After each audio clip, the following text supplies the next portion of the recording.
ঘুম বাংলা টিভি নামাজার ফরজ আর সুন্নতর মাইজগান দিও টিভি কথা কয় না দেখছুনি অবস্থা ফরজ আর সুন্নতের মাইজগান দিও টিভি যখন ফরজ পড়ি মনে মনে কে আমারে কেউ লাইক দিছেনি কথা কয় না আমারে কেউ কমেন্ট করছিনি নামাজ পড়ে মনের ভিতরে আল্লাহর খুশু নাই মনের ভিতরে হইল গুনাহ এবং মোবাইল দুষ্ট কিতাবের ভিতরে লেখছে আল্লাহর যেই বান্দা বান্দি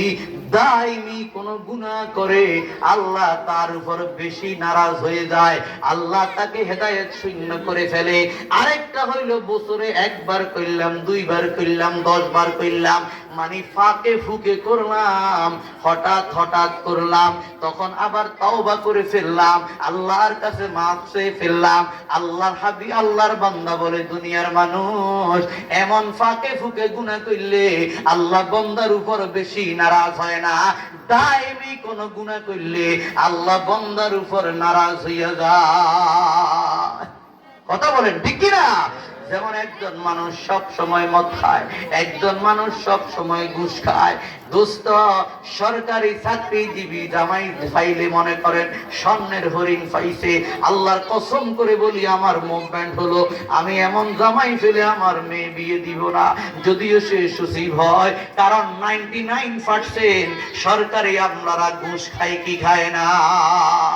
কথা কন না ভাই কি খায় না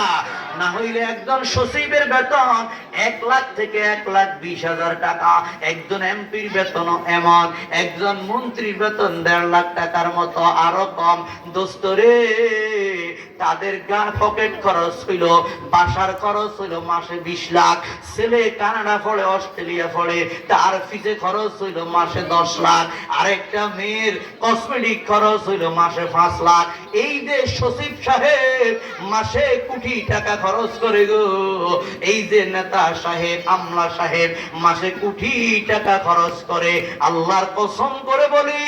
একজন হাতের কামাইকারী রিকশার ড্রাইভার কুলি মজুর মাসে 10-15-20,000 টাকা কামাই করে এই টাকার সম্মান আল্লাহর কাছে আছে